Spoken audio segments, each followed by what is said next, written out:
think I need to have a longer intro. I feel like it's longer when you watch it online. Yeah.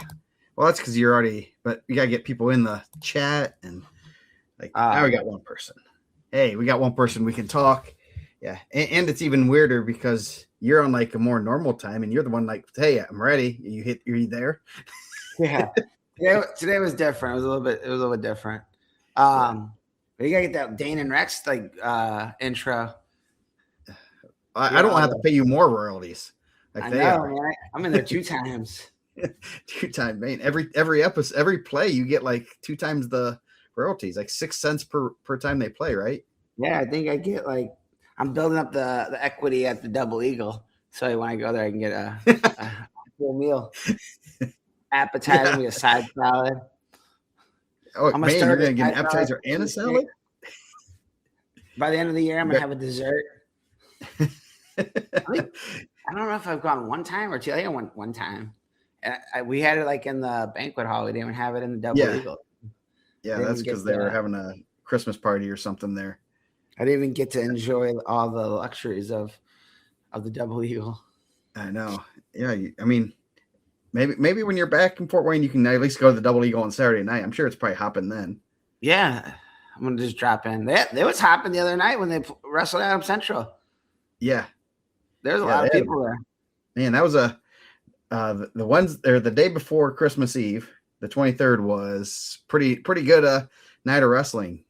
Shout out to the professor who I was like, hey, are you guys going to stream this 1 versus 2 duel? He's like, no. Or no, he did say, thank you, Beaver. I appreciate you hog tying Brad. I didn't want to have to bring up Wolfgang in the meeting. So yeah. On Wednesday we had I was going back and forth with the man, the myth, the legend, the professor. I'm like, you guys gonna stream it? He's like, yeah, we'll stream it through our Facebook. And then he's like, oh, someone lost their password to it. So then he's like, can I do through IndianaMat? I was like, yeah. But then I ended up doing it through what we use here is Restream, if you guys are into streaming stuff. And I'm like, how about we just connect that way? And I was able to put the scoreboard up there and do a lot of stuff. So it actually worked out pretty good. So we streamed it on all our socials, and that was pretty cool. And then you had Garrett versus Brownsburg.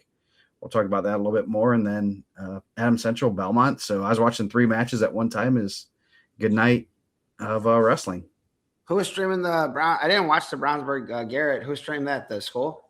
Yeah, the Brownsburg did. So they always do a pretty good job. Yeah. I don't think they had any announcers, but they did have. That sends messages that way too. Interesting. I had notifications on my USA bracketing that I sent to myself. So it was good. It was interesting. I talked to Kraus after the Brownsburg match, and I think he got a little bit of slack for not for going after Brownsburg, and I would say he was going off. And it's kind of I think it was. I know Brownsburg's had. I mean, we've said it multiple times. Brownsburg's had a hard time getting duels, and Nick's like, we're gonna lose, but we can go out there and battle and fight and see where we're at. And I think it was a good measuring stick, and the wins and the losses you can use those as ways to build on your season. And it's a good time of the year because it's not the end of the season, so you're able to build that confidence and everything back up, in the next month-ish. And they still hung 20, right? They were able to get 20 on those guys. Yeah. So it was a good duel too. I mean, they won. The Swarthwood and Bell match was pretty good. So they had a couple other good matches, and it's good for both teams. And Derek's going to come up to God's country next year. So, nice. So he gets to visit the railroader town. Be very good for him to see there. Dang, man, we haven't had a Jose Diaz sighting in the chat all season, man. Garrett's tough, man. Garrett scraps. Yeah. They go out there and they battled, and I know the Brownsburg kids were that they had I think they match up fairly well with them, and especially in the upper weights. But they also had some good kids in the lower and middle weights that battled and weren't going to back down. I think a couple of them saw what there's some levels to these things, and there's on that team they're pretty good. General's getting his stall ready for next weekend, for the weekend. Yeah, we don't want to. Hopefully, he remembers his armbands, his wristbands. Yeah, I think that's cool that they went down there and got that match. Honestly, like I think that's one of those things. Just chasing tough competition. Yeah. So,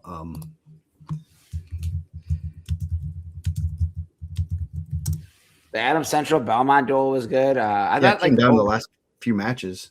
Yeah, I thought overall, like the broadcast was really well. Obviously, those guys do a good job. We like those guys a lot. Yeah.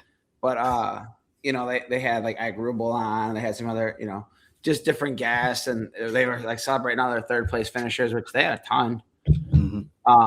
I mean, just we talked about we went to the main event there one year when it was like Tommy Forte and Cody LeCount, like how much like Belmont, loves the tradition of wrestling, and it's just a good wrestling town, and like obviously those guys put on a good show, and it was a good duel. They moved some guys around, so yeah.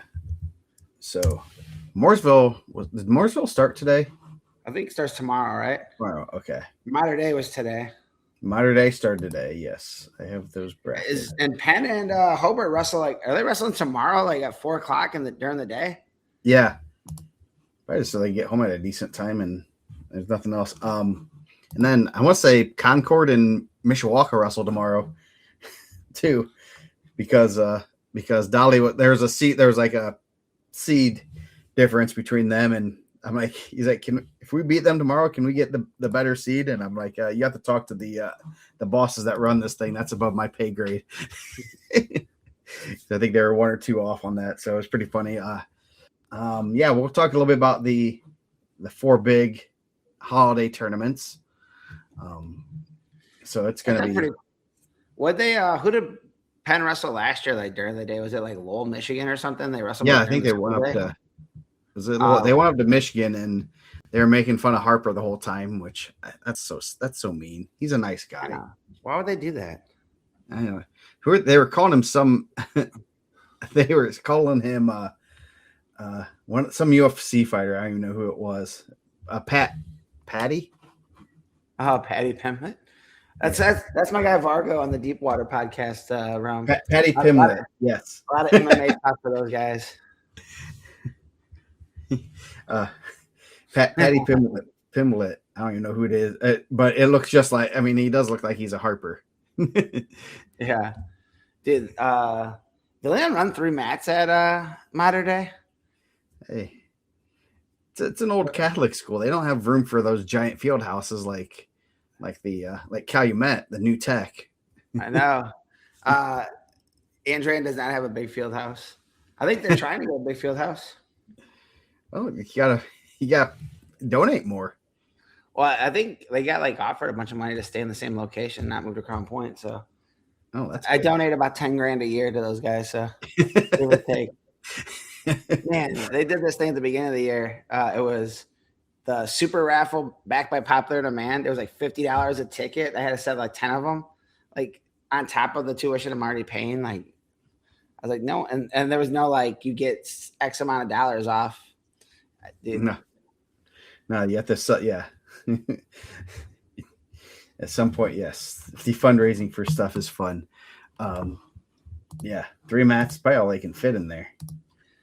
Yeah, so it looked like good wrestling today. I think, like hopefully, I mean, we were trying to talk about it before we went on. Like Bo Jackson, injury defaulted out.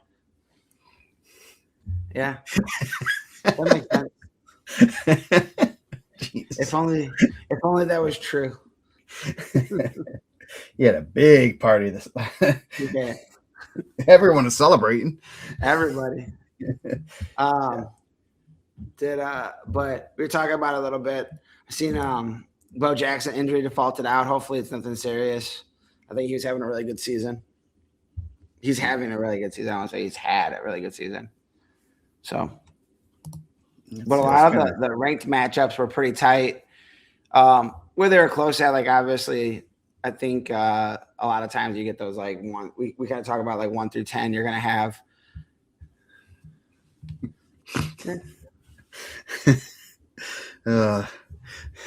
I can't wait to see. Dude, I don't. Hey, Modern Day, I bet does have a legit hospitality room. Oh yeah, well they were. Yeah, we were down there. I know.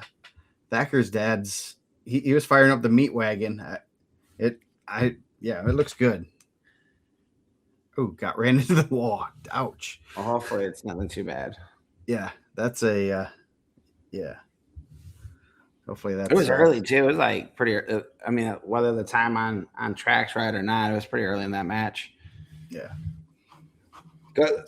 I was surprised that Rainey wasn't at 32. I was hoping to see a Rio Rainey rematch there. Oh, nice. Said he gave him all he wanted at the Ironman. Said he's gonna.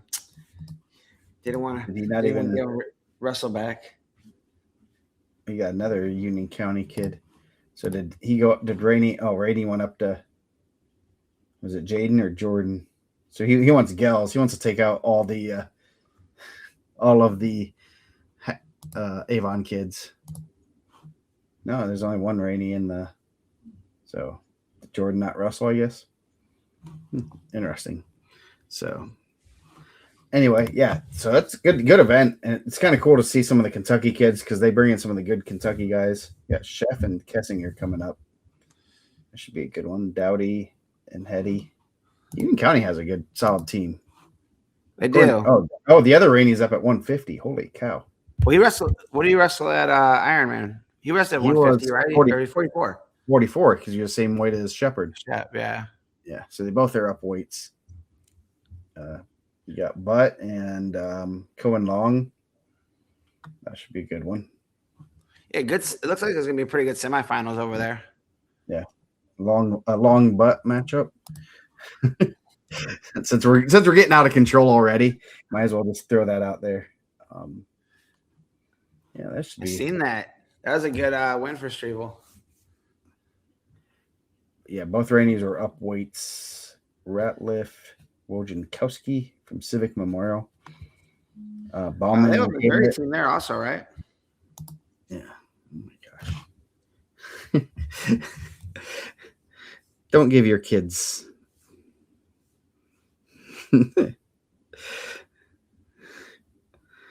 Don't give your kids abilities to text you. Morton Larson, that should be a good match. Larson had a good one. Rideouts against Connor Hoare. Yeah, that's a good weight class, especially with Indiana kids that they don't see a lot of the other guys from those areas in that state. So you have New Pal, North Posey, Roncalli, Avon, which they're fairly close, but they don't see each other. So that's good to see. It's always good to see those kinds of matchups because then you go on and okay, now Morton's wrestled some Indy area kids. Larson's wrestled some. He went up to Carnahan and stuff like that. You can kind of get a measuring stick with those. Like same thing with Flick and Burrow, who are in different areas. You can kind of get measuring sticks on other kids that they've wrestled, win or lose. Which is, I mean, that's what makes this holiday time why there's so many changes in the brackets. Oh yeah. Yeah. So the Al Smith brackets are out. They are released. It's not like a quick seating meeting.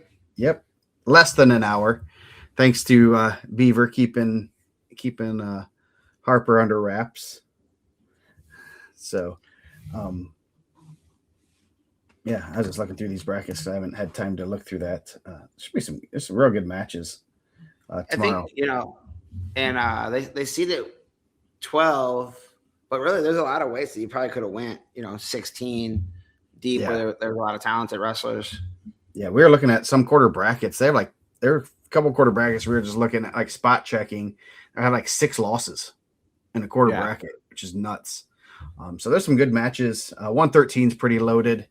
I think most people probably saw the pre-seeds. I switched them around a little bit. I mean, I'll go over a little bit of, any of the coaches that were there probably saw or heard. you know, and the hardest thing in any tournament, especially high school, is seeding freshmen. I think they usually get kind of. It's one of those you want to kind of put them. Usually, you want to put them in a spot to kind of maybe prove it a little bit, but also you don't want to put them too low because I think people don't understand that. If you like last year, I'll just like Salas was 11 seed. He should have been a 3 to 5 seed. Well, and we kind of talked about it. We talked about it a little bit yesterday because we helped with the seating at the Spartan Classic. We had like a call, and then like you and I kind of talked about it a little bit today, and like a lot of those guys are seeing each other. Like, and we talked about Carver, and he was like, what did he start off as a 3? Yeah, and it was like I think he's the 1 seed there. Like he's wrestled a lot of these guys, whether it's ISWA at IPO. In a lot of these tournaments, and it's I'm under the idea of more of like, hey, let's throw it out there, and if they want to like argue it, then let them argue it. Like, but I think that like I also want people to put their name on it. Like, yeah, that's not right, Yeah. No one complained about that one, but like last year, I was like, Salas was 11 seed. He ended up knocking out the 6 seed in the round of 16, and then in the quarters, he knocked out the 3 seed. And so now these guys are going down in the consolations where let's see, the 11 seed, the 7 seed should really go up against the 11 seed in the consolations. But now, since Salas dropped him down early, now it's a 7-3. One of those guys should technically be in the placing round, or at least have a favorable match to get there. Obviously, there's upsets, but it's just like a cascading effect of seeding poorly. I don't think people realize, and same kind of thing with Verduzco, who was a 6 seed last year. He dropped a kid down earlier, and it hurts. I mean, I think it was a Mishawaka kid, and then he ended up having a tougher match in the consolations, and maybe he would have lost to the truer 6 seed, but it's just one of those things that's kind of that people, you don't really think about it until you actually look at the bracket and like, wow, we're going to send this top 4 seed down because we seeded this poorly. Yeah. And I think no one gave me any slack on on putting Stanton and Carver 1-2, which I talking with their ADs, they have new ADs this year. So they're like, so how does this go and everything? I said, I know where the hot spots are. I know where the people are going to try to complain and try to weasel in and out of spots. So it's not like I don't know. I mean, a lot of it's self-explanatory and they understand it. It's just people trying to maybe get down to a better. They want to get away from people. They want to get away from Staples. They want to get away from Shepard. They want to get away from Salas. They want to get away from all these guys. But at the same time, you got to. I mean, someone has to wrestle them. I'm sorry. Yeah, I think Salas. I mean, Salas and Hazlett have basically been wrestling their whole life. So I'm sure there's a bunch of Salas Hazlett matches online from everywhere up until like last year. I know that those guys are looking to wrestle that match, but like, when do you get it in? Like, you're not gonna go to the Carnahan and bump up to wrestle because there's a chance you might not wrestle Hazlett because it's such a deep tournament. You're not going to Iron Man and bumping up. Yeah. But both those guys are competitors. I'm sure if there was an opportunity to wrestle a duel, like they won't see each other past Al Smith till like sectionals. Yeah. But I mean it's just a tough spot, man. And those guys are in a tough spot because like if you're Salas, if you bump up to heavyweight, you're bumping out a good guy, a top 10 guy in the rankings. And if Cam's not cutting down, but it's contrary to what he said at the state finals last year, he was never going to cut down. Dang, bro. R.I.P. Yeah. But I think, those are matches. We talked about it a little bit I'm sure it was last week. It feels like 2 weeks ago with the holiday. Like, yeah. I just fully expect to see Staples up at 75. Like, and it's a pretty deep weight class with, Vinny Freeman, who's a D1 guy who they bumped to wrestle in the duel, and Carter Fielden, who's an All-American, and Griffin Van Ticho, who's a D1 guy. Sean Breedlove would have been the number 1 seed at 190, bumped up and beat Harden. Yeah. So I thought for sure that we'd see that. I thought that was one of those things like I thought that was like one of those things that when I looked at the bracket and he was still at 65, and not that 65 is a bad weight, and that's his weight, but I mean those guys are always chasing matches, so Yeah. So out of, I mean, 75 is pretty deep, a really deep weight class. 65 is not as deep. Still, I mean, there's still some good kids in there. yeah. So I would have, I mean, there's two guys with state medals, one and three others they were qualifiers. Plus you have Breedlove, who's had some national success and done stuff. Yeah. So yeah, that was 75 is pretty loaded. Top 5 guys there. I mean, there's a lot of weights. They're real good weight classes, and I think we got the seeding meeting done in less than an hour.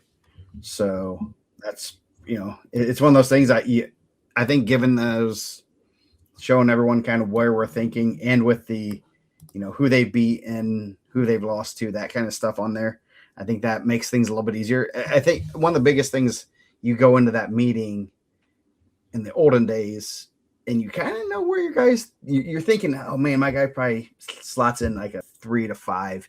And all of a sudden you're sitting at a 7 or 8. They didn't even seed 12 back then. And now you're panicking and you're like, whoa, what? I didn't know this or that. So now I think this helps people formulate their arguments earlier, but also know, okay, yeah, I don't have an argument to get, jump from 8 to 5. And we kind of talked about it too. Like there was definitely some jockeying of like trying to. And it's a huge tournament. It's an awesome tournament. We're gonna talk about it ad nauseum, I'm sure. And I'm sure next week it's gonna be a big part of it. I did get the call today. I'm gonna be back on the mic, so that's exciting. Mike on the mic. Mike on the mic. I'm gonna be butchering names. So we need to make a graphic for that. I'm making a graphic for that. I'm gonna be up here like making up names, doing my thing. But we were like kind of like joking, but like you would assume like you're going to this tournament to get tough matches, right? Like you're trying to like get an idea. Like, and now we have some nationally ranked guys in there, but like, wouldn't you rather find out now? Like, there's been people in the past that have been at that tournament. Before that tournament, you walk away, you're like, oh man, like that guy, dude. We talked about it the other night. Like last year, I thought Rowdy Bush was, yeah.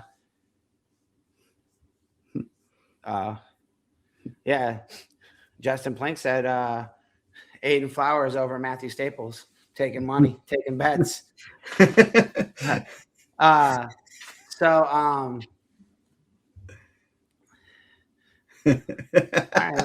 I mean, from Whiting to McGall to Whiting to bring him. All right, let's see what I can do. There's an Uber delivery tax on that, isn't there? I know, man. Send me an order. I'll see what I can do.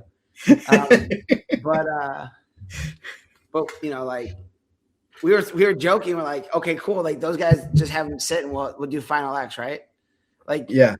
If you're a nationally ranked guy, you sit to the finals, we'll wrestle the whole bracket, and then you wrestle the guy in the championship. Yeah. Is that how they really want to do it, right? Come on. I know. Yeah. Like, no, everyone wants. I mean, it's like, bro, you got to. We're talking about Cam Peel in the like North-South game, man. There's a name in there. Like, I'm hoping he makes it a day 2. I'm usually in the old gym. He's gonna be in the big guy gym. There's a name, bro. If he makes it a day 2, whoo. Yeah. Yeah. Oh yes. I wanted to see him number 1, to be honest. Dude, I thought he should have got at least a seed. I mean, he didn't have the record to have a seed, but man, that's a name, boy. I thought they were messing with me. Honestly, I thought they were messing with me. No, but he's only a freshman, and so we have 3 years for you to get. I will finance his training at the fort, so he can be a final. TWA, man, Contenders. We got the. Yes, and Contenders, our sponsor. But he's in the Northeast Indiana, so that's a long drive, and I'm pretty positive his horse and buggy would take him 3 days to get to CW it, unless they have one at the farm. I'll narrow it down. The farm. Yeah, we got to get him in the finals. Yeah. I'm not gonna put him on blast right now. You can look to the bracket. There's a name. You're like, wow, man. That's out there. Yeah, And hey, it ain't disrespect. I got some kids with some unique names. yes. Yeah. Yeah. So that, yeah. But, and the worst part is he's a big guy. So he's in the big guy gym. So you can't even announce his name. You might even have to do like an hour stint in the big guy gym. Man, that's a hike.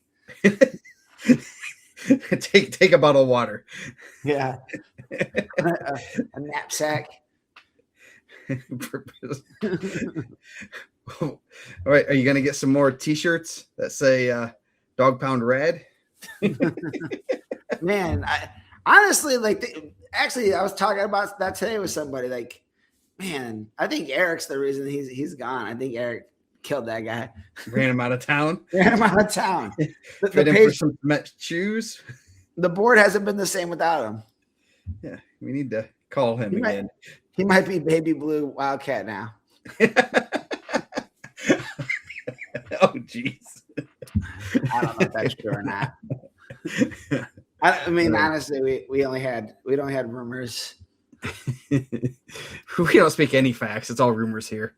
Yeah, we only had rumors of what was going on. So, yeah. So Al Smith, and we'll go a little bit more over that. The Mooresville is going on. That starts tomorrow. Was not seeded by us. Mooresville has some interesting seeds. Yes, I would say there's some interesting seeds in there. Yes, that looking over those, I would love to hear that. I mean, I don't know. I mean, if people want us to seed it, we're not gonna say no. But if anyone knows anyone, because I really don't know their coach very well, I would like to know the seeding criteria. To be honest, same. Oh, dude, without a doubt, it was a White Sox fan. No, Cubs fans do act like you guys must not get talk radio out there. You guys don't get talk radio out there. I didn't know that's where you were going with it. I just thought because he was Cubs. Depends on what Cubs fans you're talking about. Yeah, you guys must not get ESPN 1000 out in 4-way. That would not be the comment you'd be making. Yeah, there were some interesting seeds at Mooresville. Even where like some spots where it was like guys with some state experience, below guys, and I like when I see like seeds that are a little bit off it like that, and you're like, oh man, that guy has a medal, and he's so low. Like, what happened? It's listed on USA Bracketing. So like I was like, man, he's very low. Like he has a medal. Maybe this guy's from out of state. And then you find out they're not. Seed criteria. Read it off. I want to hear it. I'm trying to find where it is. Wrestlers' weights. Bracket weights. Where? And I know there's probably a teams. Yes. Tell me where it is on the USA Bracketing, because there's a lot of stuff in USA Bracketing, but I do not. And like it looks like for the most part, a lot of I know they were talking about it last year too. But I mean, like that, they get to be the new Spartan Classic, right? Like everyone wasn't a fan of how the Spartan Classic was blindly drawn in the past, and now I think they did a really good job seeding it. I mean, I only came in through halfway through, right? Yeah. Yes. Officials, period length, reports, rounds, seed criteria. There we go. Returning Holiday Classic champion, same weight class. That's a bad criteria. Previous year tournament advancement, farthest advancement tournament series, varsity record. So the number one is what? Returning Holiday Classic champion, same weight class. That's tough to do sometimes. Yeah, I mean, same weight classes. But see, that doesn't explain 132 though. How is Benny Phillips? Well, even 13. Did Braxton Aragon win from Lebanon win Mooresville last year? He's ahead of K. Jackson. Yeah, Eli Brody is the 4th seed. Benny Phillips from Evansville Central, who nothing against him, but he was not in the top 4 in the state last year. Well, did he win the tournament last year? I'm trying to pull up my track classic to see. I guess, yeah. Let's see. I do have it here too. Let's see. Yeah. So if that is the criteria, but then that is not a Yeah, it doesn't matter if you're in different weight, which that's a really old school thing. Let's say, so who are the champions last year? Results, final results. Wicker, Dressler, Bullinger, Isaac Ash, Lane Horn. So that's why Horn got the number 1 seed there. I'm not gonna. I mean, if you want to put that on there, but then it should have been Boyd, and then actually it shouldn't have. It should have been Brody then Boyd. But if you want to be technical, Quarles, Kirshner, Nay, Beck, Major, Coy Bender. Yeah, so I don't know where Benny was. Well, even at 13, like, I mean, K Jackson was the 3rd placer. I don't know, whatever. Yeah, it's a yeah. I mean, if you want to, I mean, and you made a good point when we were talking today multiple times. It's like it makes you look bad when you purposely seed poorly. You know. Yeah, I wanna get to that too. I want to get to I have some questions for Tart also. Yes. So yeah, it makes you look bad when you seed poorly. Like you're putting this kid from Evansville Central, who's a freshman, so he didn't even win it. Sorry, I just saw that over a returning top 4 guy. Yeah, semifinalist. Like, what are we doing? What are we doing here? That's just bad. I'll call that out when it is. That's just bad. That looks bad on the tournament. It looks bad everywhere. And I don't want it's taking nothing away from the kid from Evansville Central. 0%. Yeah. Like that's not like it's gonna be like, well, you're attacking this kid. It's like, no, I'm attacking like the seed of it. And maybe the seeds are off. Maybe the bracket's weird. And actually it's flip-flopped or something. Yeah. Maybe the 1 seed's actually another side of it. Maybe it's on the bottom. Maybe they're like some like Michigan seeding where the 1 seed's on the bottom. Yeah, could be. Yeah, I mean, if that's like that, that's fine. It was, yeah. I was just looking at that today, and obviously, like, it's a good tournament. There's a lot of talented wrestlers there, and you're kind of glancing. You're like, nope. That's weird. That's a weird spot. No, that's the correct one.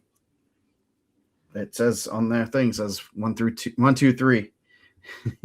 I don't believe that he beat any of the kids that he's ahead of this year, right? Nah, I'm pretty positive he has not beaten Boyd or Horn. Brody. No. Brody. Yeah, he has not beaten Brody. Brody, he wasn't up at Carnahan. And I assume those are his only 2 losses. Yeah, just a weird. It's kind of weird. Yeah, I mean, 113, you said, and I know there was another one. And where someone got in, you got 113. You have K Jackson, who was 5th last year? Or is he in the semis? I think he was 5th. 5th. And then Braxton Aragon, like, what was he undefeated? I don't know. There's unless he beat Jackson, and we haven't gotten that report yet. And so, like, I think that part of that is too. We talked about it a little bit on the Al Smith seating, with some of the like semi-state qualifier like 2, and I can only speak to our semi-state, and I'm always intrigued by how their semi-states are. Like, if you're a ticket rounder at the semi-state, I was going to say something that I also said, but that's probably not suitable for the show. It's a disrespectful thing. As I said it, I felt terrible. But like, if you're in the ticket round and you beat a guy that was under 500, or like you're in the ticket round, and then what's the quality of that ticket round? Like, you're not drawing. Like, I would say Kellen Chef's 5th place finish at his regional is probably pretty good. Like, I would say like 90%. I don't want to say 90. I'd say 80% of the 106 pounders last year probably weren't getting out of that sectional. This isn't the Deep Water podcast. I can't do that. $9.99 a week. You get unfiltered mic pre-show. Man, it's I think Cameron and Morgan. We won't have to work, Mike. Yesterday. We won't have to work. Man. But I think there's like like it's depth, right? It's a different like you're having different matches. Like there's gonna be different I don't know. It's for that part of the seeding, I think like I mean, we talked about it today. Like, I'd rather like if I'm gonna put my name next to it, I want it to be right. And I want them to tell me like, hey, like we're gonna do it this other way. But I want it to be written down to say like, I think I said I'll say I think I said I can't count you being a semi-state qualifier if you weren't on the mat for longer than 2 minutes. Yeah. Like I said, like at that point, like if you were out there for 15 seconds, like I'm gonna count that as also a regional. Don't put that as your criteria. Yeah. Like, and there's not all state qualifiers are equal. Not all. I mean, no. everyone. I mean, now if you have a medal though, like medals are different. Like there's a good chance that you probably wrestled someone pretty well. Yeah, and it's one of those things that it's hard to put that on paper because then you start putting more opinions into things, and they don't. Actually, it's only a few. And one of the coaches I was texting back and forth. He's like 95% of the coaches think you guys are doing a great job with that. They don't have any question. They don't have any anything to really argue. And it's the 5% that are the ones that are, you know, the ones that were talking during the meeting that were the ones that want to argue and they want to try to jockey for position. And it's like, dude, let's do this the right way. And let's put these guys, you got to separate and let them run it back. But at the same time, we're not winning anything. We're not winning the state title. I want to see those, if my kids seed a little bit lower, I never really, I use that more as motivation. Like, hey, they have you the 10 seed. Let's run this back to top 5. I think, and I think like part of that too is, and I said it this today when we talked, like we're in a unique position where we're not angling for anyone to have a better seed. We're not like, we have a more broader view of the state. Like a lot of people are just going to be with their blinders on, seeing what's ahead of them, and then like kind of playing it round by round. We kind of look over the whole thing, and I'm not saying like in a cocky way. It happens a lot when we talk about like national stuff. Yeah. Well, this kid, like he's this, yeah, but like, dude, like he's gonna go there and get smashed. Like, no, it's Indiana. You don't understand. Like, nah, I got a good idea. Yeah. Like, I see it a lot. Yeah. Like, but I think that like when you're doing that, like, and that's what I told you today. Like, it's not that like, hey, I don't like those guys know who's good and who's not good. Yeah. Especially the guys that are on the Team Indiana stuff, the ISWA stuff, that are doing these teams. They're doing some of these events. They know that like, oh, this guy is really good. Like, I've coached him all summer. Like, and it's like, okay, cool. Then he's good. But like, why are you? And I would use like, and we didn't get an argument for it, but I know like in the past, Drew Hughes or Jesse or these other Caesar last year, you're very aware that these guys are good, right? Like you're that if that guy came to your school, you'd be the one arguing for him, but you're arguing against him. Why? Yeah. Like, I don't get it. Like, he needs to earn it. Okay, cool. Like, it's not middle school only for 3 months. And then now that you're wrestling a lot of these guys, like Carver was beating really good guys at ISWA. Yeah. Yes, he was. Like Jesse beat Moran as an Jesse beat Moran, going into high school when he was an 8th grader. Like, yeah, I just think it's like one of those, like, it's always like one of those things that I always find to be interesting. And it wasn't like I was the guy that's out there like, give me the number 1 seed. Like sure, I would love that if Jim Watkins did that, but he's about as honest as they come as a human being in the wrestling world. Brutally honest. He's incredible. Like I think my brother was like the one at a conference one time. He's like, I was shocked. They said, he's the one. And I was like, why? Like,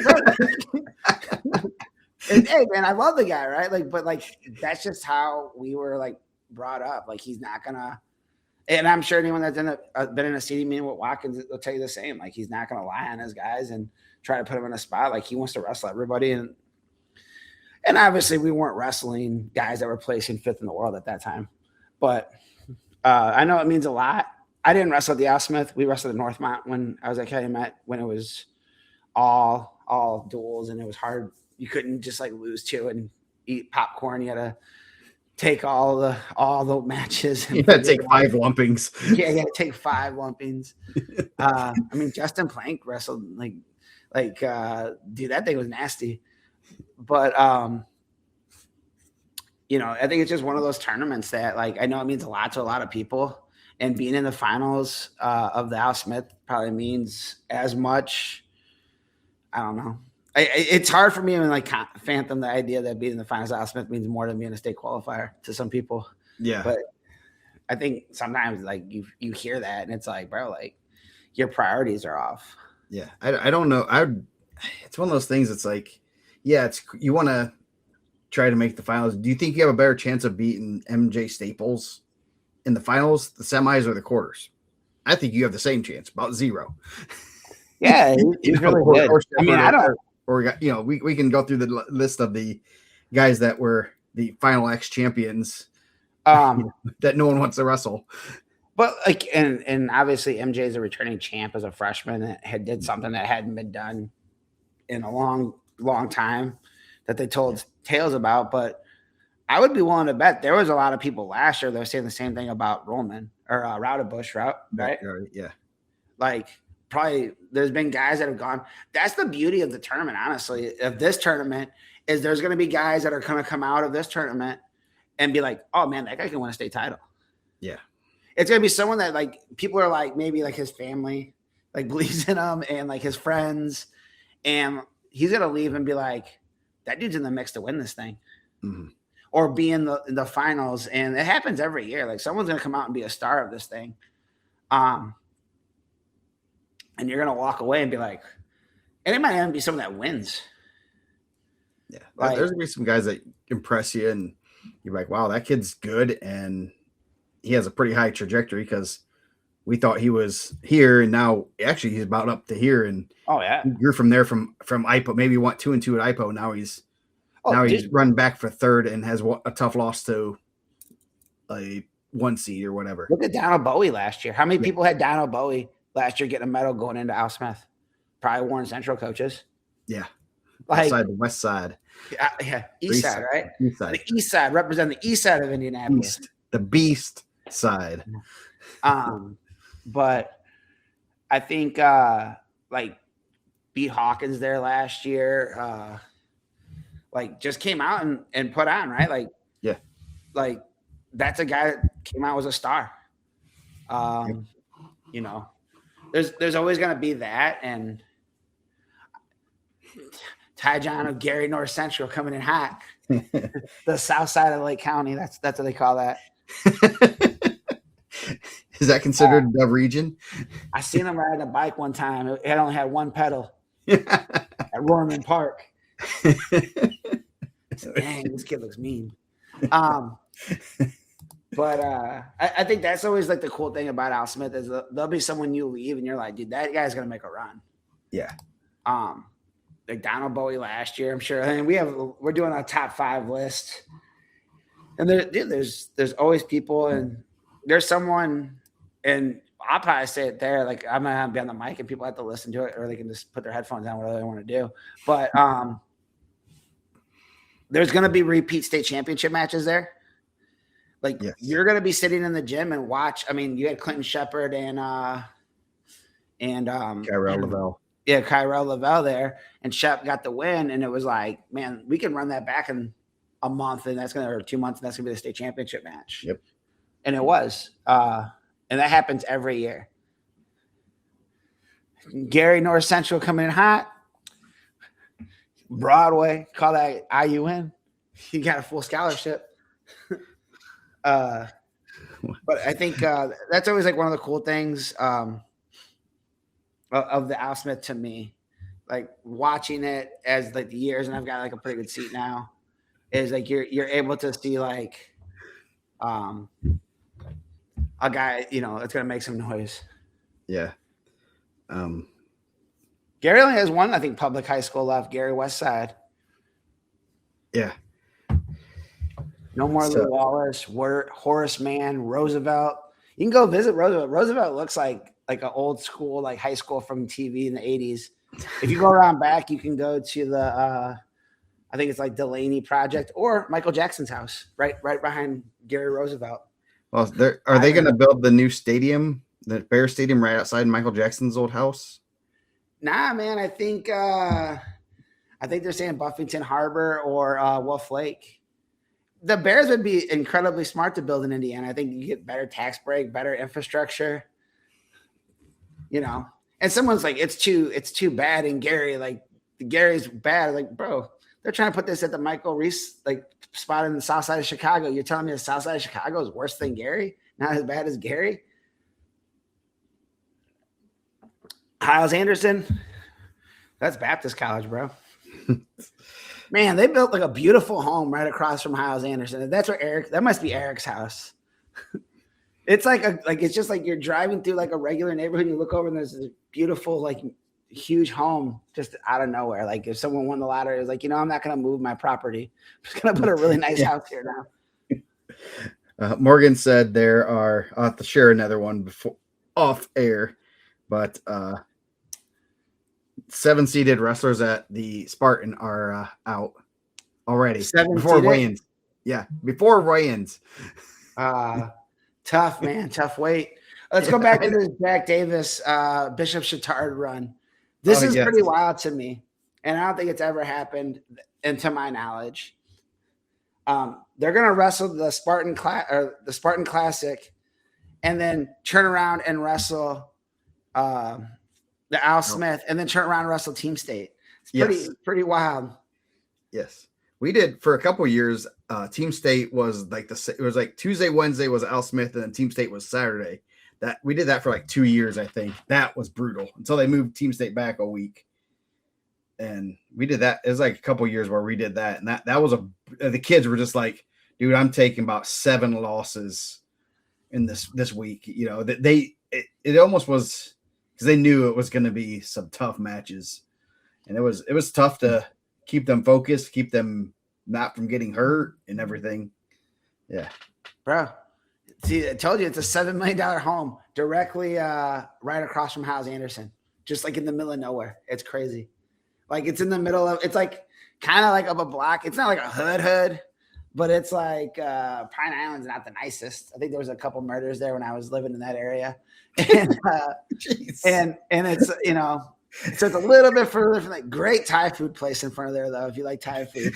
Murders and Thai food. What else do you need? Nothing, man. That's how you live it. So Jack's a warrior, man. He's gonna run the gauntlet. He's gonna find out really quick, which tournament's better, the Spartan Classic or the Al Smith. Yeah. Yeah. No, yeah, that's a gauntlet. And I had to do a double take, and I was like, oh, I gotta remove them from the Spartan. I am sad though that they're only bringing like half the wrestlers to the Al Smith. Yeah, we'll have to work on that. But yeah, I was gonna see. He's gonna see where he's at, and hey, going after the 2 toughest tournaments in the state, basically. We're gonna have to bring Fargo. We're gonna do a deep water podcast at 5-Star Thai. Eric sees it. Spicy catfish, man. Yeah. Yes. Yeah. So, I don't think we really need to go over brackets. Not too much happened last week. We talked about the big duels, Franklin over Columbus East. That was a good duel. Yeah, it was a real good duel. Lots of back and forth matches, and they might. Yes, for some odd reason, he shows up every day. Maybe if you're lucky, nah. There's another. He's not coming to Al Smith. He got banned. And then we talked about Garrett and Brownsburg, and then Belmont beating Adams Central. It was a good duel. It was really good. Yeah. So let's see. I'm gonna obviously Mater Dei Classic going on right now today and tomorrow. They're in the semifinals, round of 12, I think, right now. So 3 mats, kind of slow going, but you get to feature the matches. As I get state, I was talking to someone about our state finals. I go, I like how it's 4 mats. They hold the mats. That's one advantage we have. You get to see all 106s, and you're not just rushed in and out trying to get six classes done and have 15 mats and all that stuff. So I did, hey, that's what they do it there. That's, it's a good tournament. Yeah, Al Smith will be Friday and Saturday. I don't think it's the first time in a while it's been. I don't remember it ever being after New Year's. I might get a Mafawetta from McCree's. Yeah, but it might be. It should have been. It should have been Tuesday, Wednesday, because it started snowing really bad. This afternoon, really bad weather. Usually, that's how you get there is like through a blizzard and stuff. Did you get a lot of snow? We had like probably less than an inch, but it was real windy. Yeah, it's windy, and we got a little bit of snow, but it's icy on the way home from work. There's a truck on its top in the ditch on one of the main roads here, and I wanted to stop and turn, and I started slipping and just getting a little icy. So I'm glad I got home when I did. So I know there was a couple of weights where we talked about, like, most of the weights were full for Al Smith, but down low there was a couple of weights that were a little bit lean. I would like to see them possibly go to like a petition one, especially this year where you had some schools cancel some events a couple weeks ago, 2 weeks ago now, was it 3 weeks ago? And then early on they had some, but it had to be like the right fits, right? Mm-hmm. It couldn't be like heavyweights completely full. Like I think like there's not all 32 teams have a heavyweight. Yeah. I thought, when I was looking through the seating stuff, there were not, let's see. Yeah, there weren't very many weights really with, let's see, where's that? I do like that the Spartan Classic allowed some teams to double up too. Yeah, that was pretty cool. They allowed 18 wrestlers. You can bring up to 2 in a weight class. So you could bring 9 weight classes of 2 kids. And I know, I was just going to say, I know some teams were kind of using that. Some kids that were close together kind of using that as a gauge. And it maybe one guy just is a room wrestler and the other guy might be a little bit better. But now you put them in the same tournament, let them run it out. And, hey, now you have some better data to maybe pull a move of, hey, this guy beat you. You can still do pretty good there. Well, you look at a team like Crown Point, 106 was one of the ones where you had 2 guys that are pretty good. Like Louis Kennison just beat the number 11 ranked guy. Was he number 19, 11? 19 on Matt Scouts. He might be 11 on Flow, but yeah, he went 1-1 with him. Yeah. So he's pretty good. And then Javier Salas, I don't know if it's the second or the third. Javier Salas' kid. He was in the lineup early on. He had some good wins. Like that'd be a guy, like if you like filled in those weights, like, hey, we'll get him a match. Or I'm sure Center Grove has some depth. I know Don Brown wasn't in the bracket. Is he out or? Yeah, he's out. He's getting a weigh-in though. I know he's on the weigh-in only sheet. Okay. I don't know. I haven't heard anything. I know he was hoping to possibly be back by Al Smith, but I think they have 2 pretty good 26s behind them that have pretty good wins. Daniel LaRocca and Marshall, both pretty good. Like I think some of those spots were just to fill the bracket, not have as many forfeits or buys. I think, you want to get those guys the 7th or is X is the 12th, right? Yeah. Yes. B is the 7th. I have to think of my WrestleManias. Do we need to rank at WrestleManias? Man, I can't stop wrestling after like 5, but we could. I mean, I started watching it for a while, and then one day we were flipping through the channels, and The Rock was on there, and my daughters had seen him on like Return to Witch Mountain or something, and we watched it for a pretty solid like 5 years. I think every year of elementary school, Osi thought she was gonna be a pro wrestler until she was found out. I remember those pictures.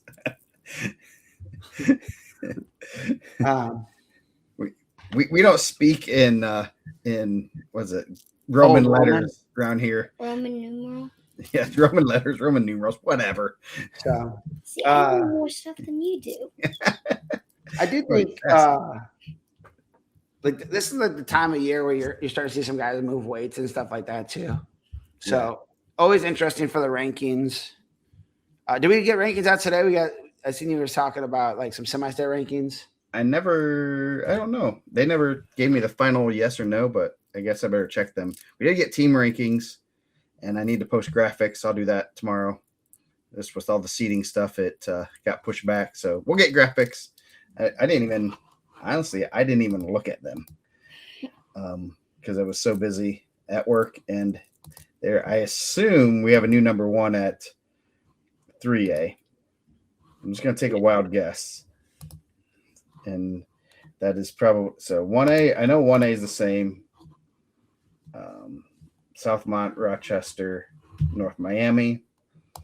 Garrett's number 1 at Garrett, Hanover Central, Belmont, New Prairie. I think maybe Belmont went over New Prairie. 3A, obviously, you're going to have Franklin, Columbus East, Bloomington South, Lowell.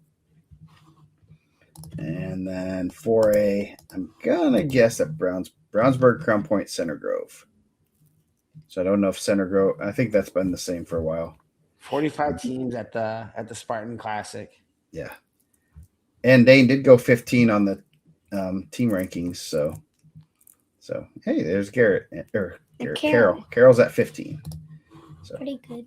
Yeah, we didn't really go over the Al Smith brackets. I mean, there's some good brackets. There's some good quarters. It's a tough tournament, man. Yeah. Like overall. Yeah. I mean, there's not. I don't know do we want to go over the brackets or? Maybe just go real quick. Can a little bit. Hold on a second. I can pull up the brackets in a lot better format because I have Admin? Yes. Individual brackets.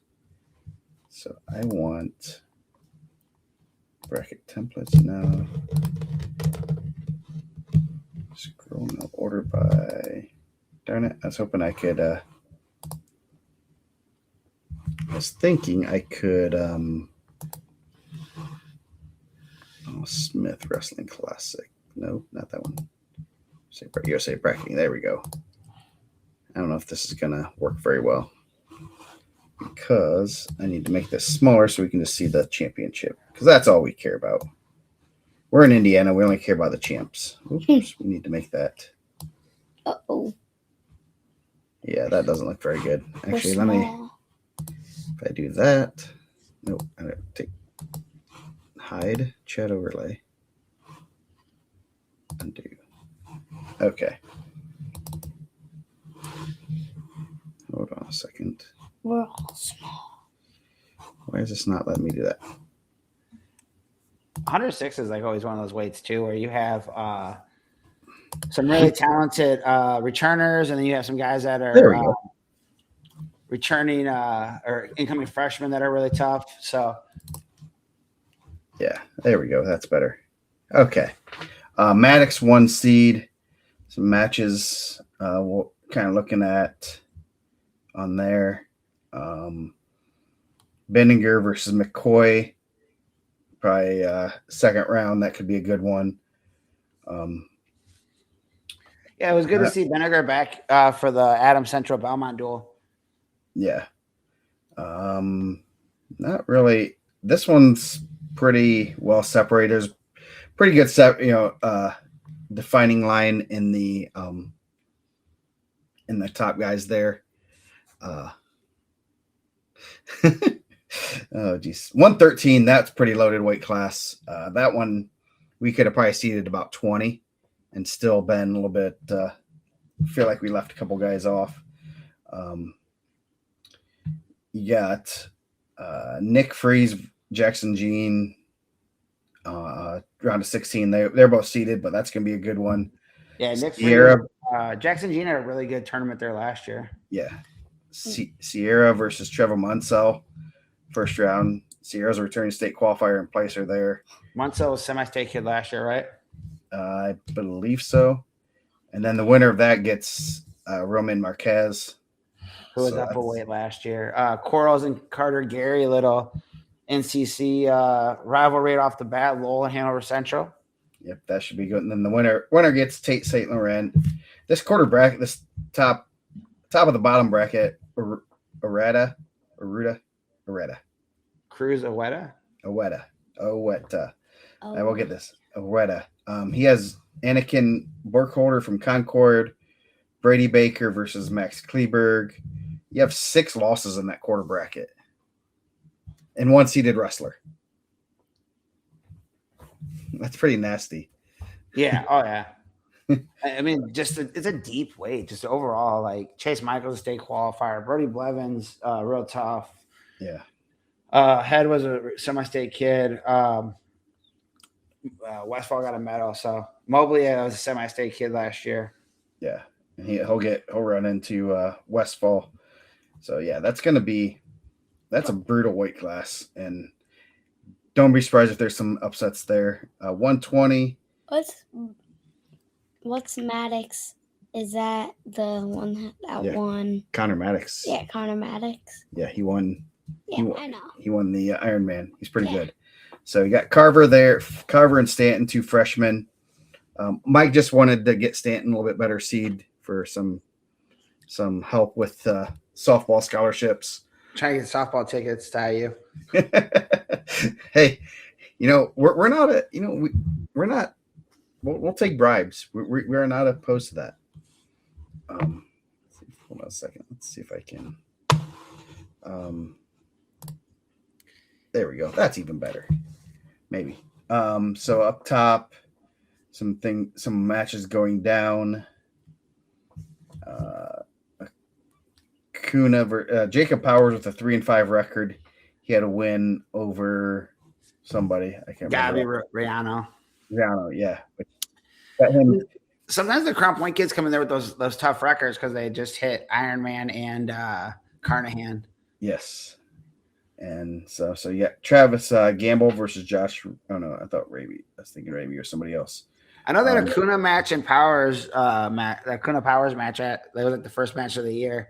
They were saying that Acuna got up pretty big, and then Powers was starting to storm back a little bit at the end. But that's not an easy one right off the bat with Leo Grimm. Yeah, Leo Grimm, Powers. That should be a good one.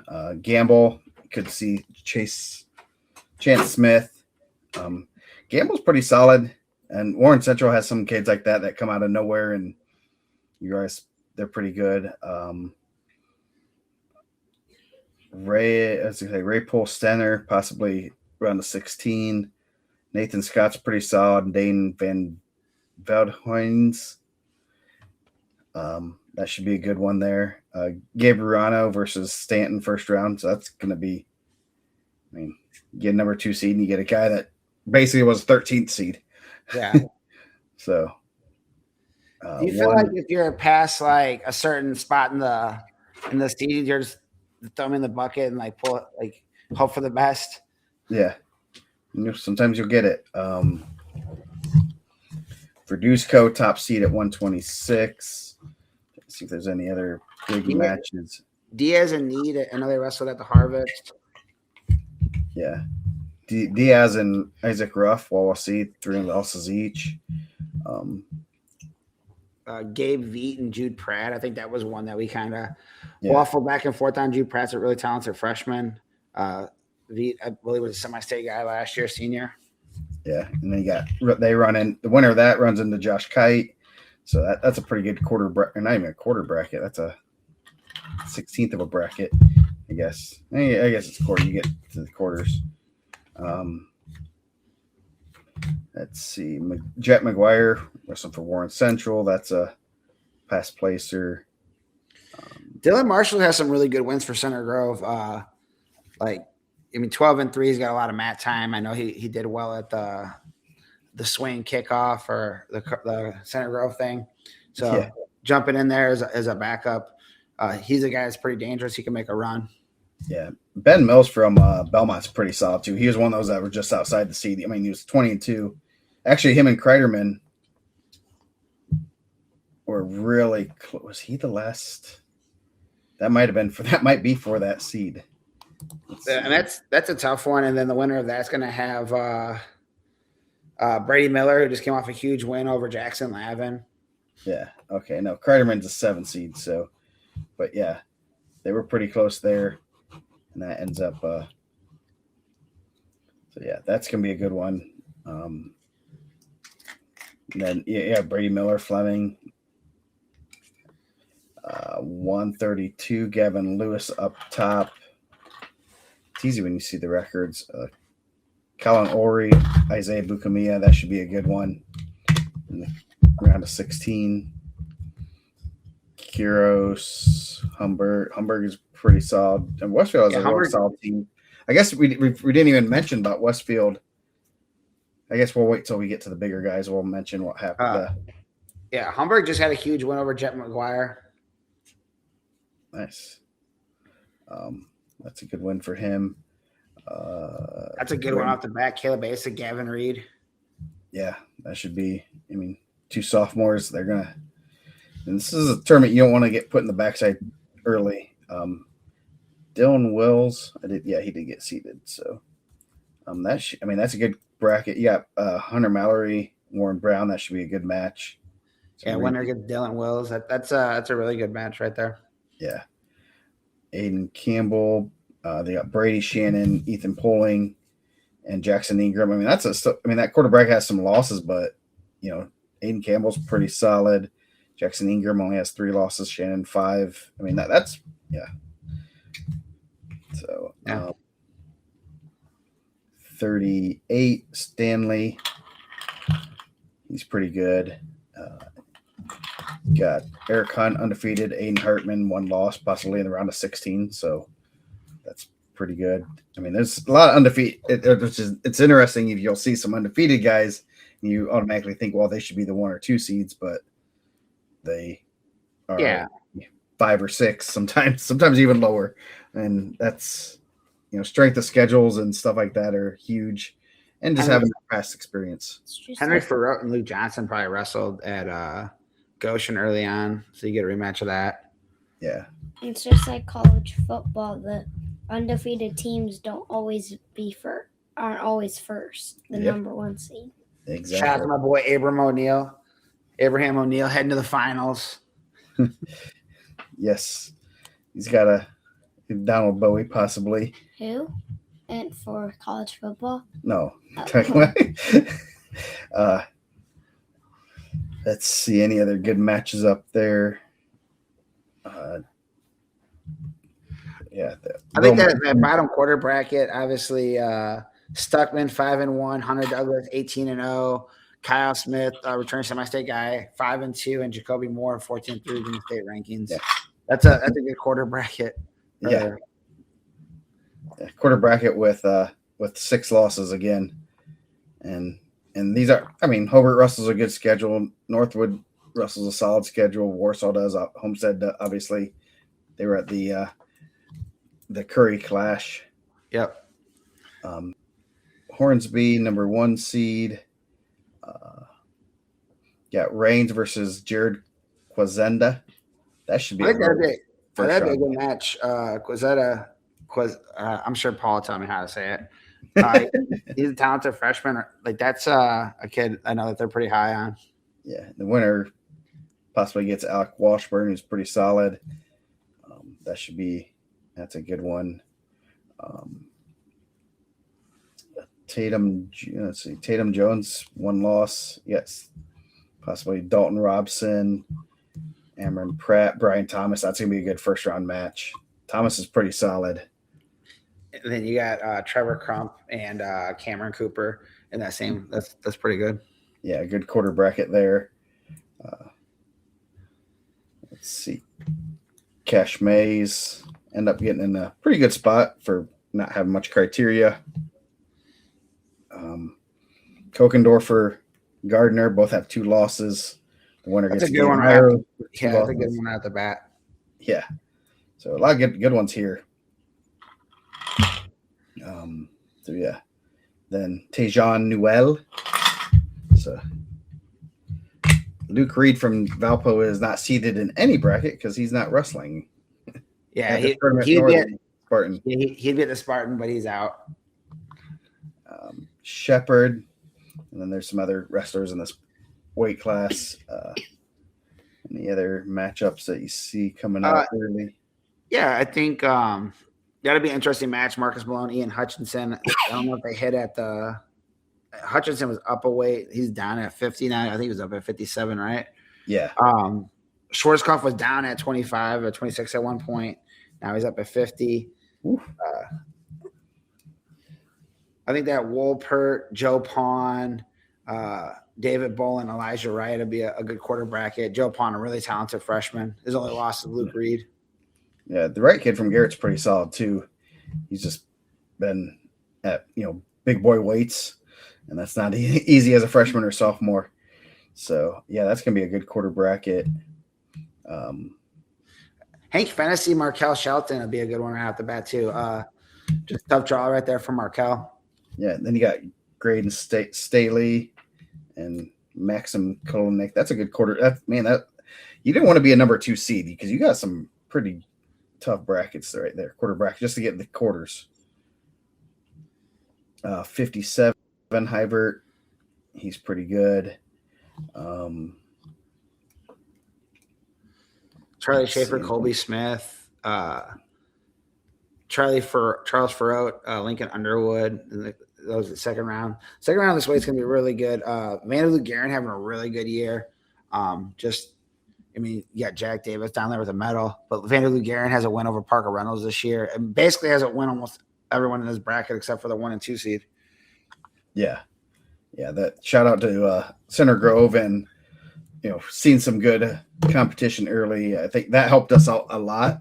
Center Grove wrestling Bloomington South and Cathedral, that helped them out, helped a lot of guys teams out. So I'm seeding this properly, thankfully. Yeah. Al Smith is deep. We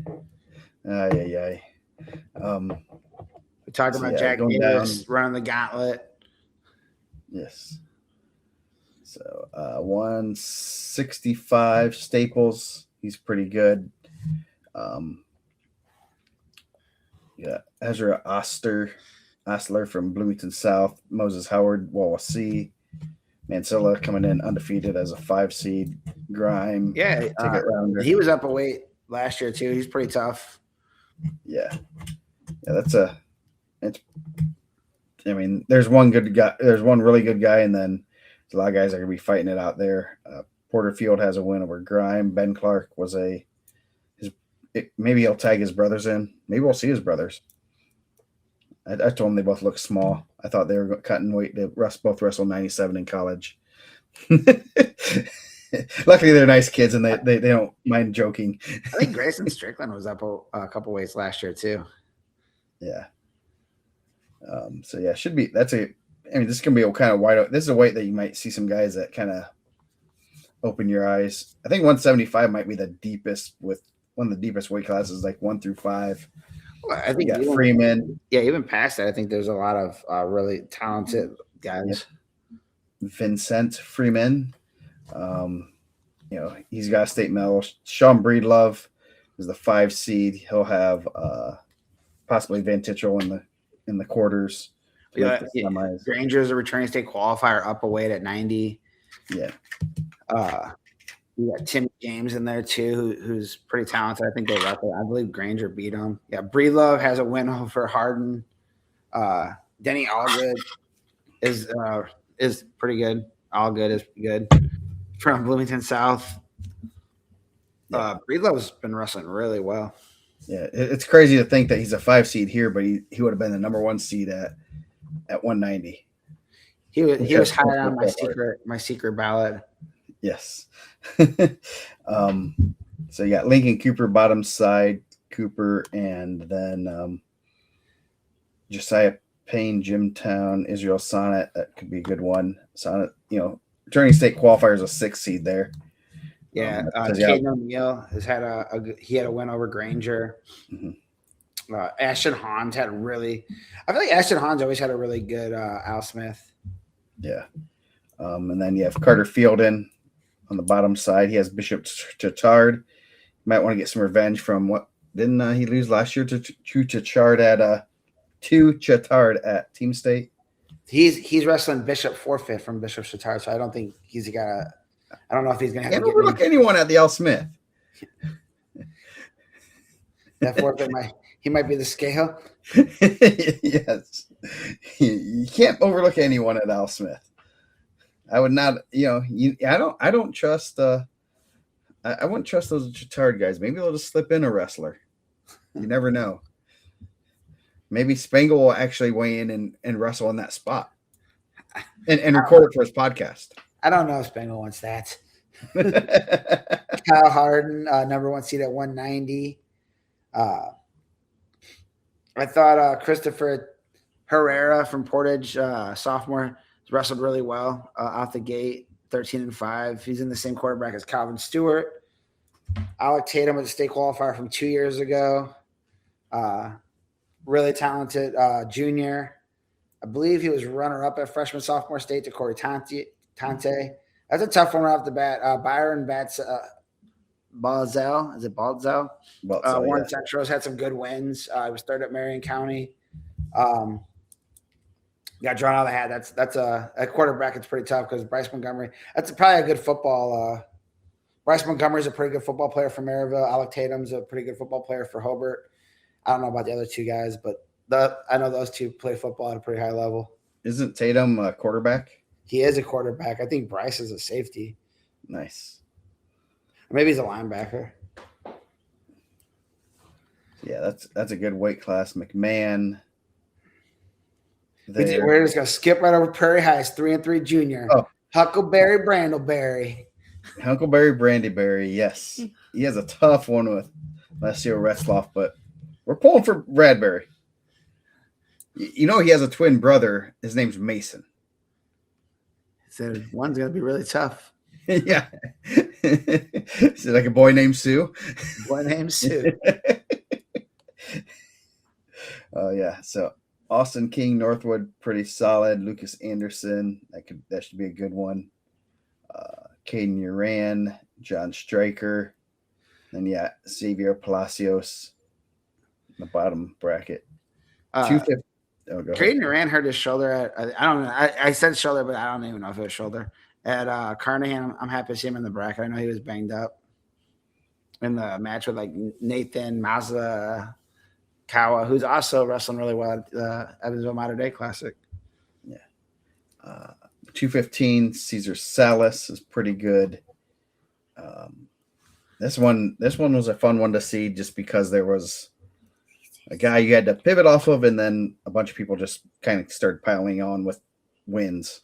So Cesar Salas. Dang, bro. Now you got to go to the 219 Gorilla Gym to get swole. Can't be saying that. You're gonna go get swole with them. They like to lift weights, heavy weights. Be hitting dingers. You'll look like Mark McGuire. Dang. And Sammy Sosa. But I don't cheat. Define cheating, bro. Clayton Miller, Aiden Hunt, possibly. Clayton Miller has 2 losses, but always really tough. He was in that match with number 2 ranked Falor right to the very end. He ended up getting pinned. Like, dude, there was a really short time in that match. Hunt's undefeated. I got 6 losses in that quarter bracket. Flores, Boylan, Rosello, and David Warren. So 2 undefeated guys, and they're the 2 guys that aren't seeded. Who seeded this thing?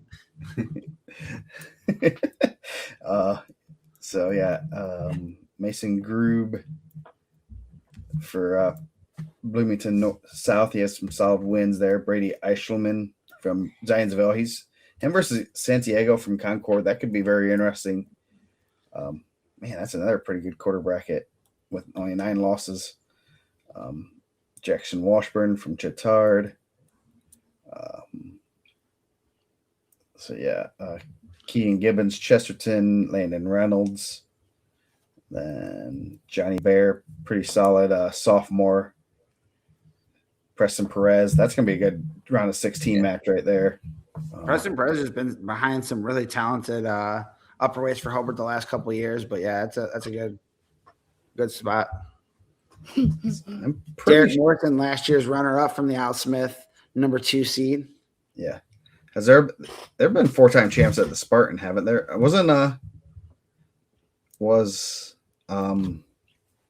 Kroll, was she a 4-time champ?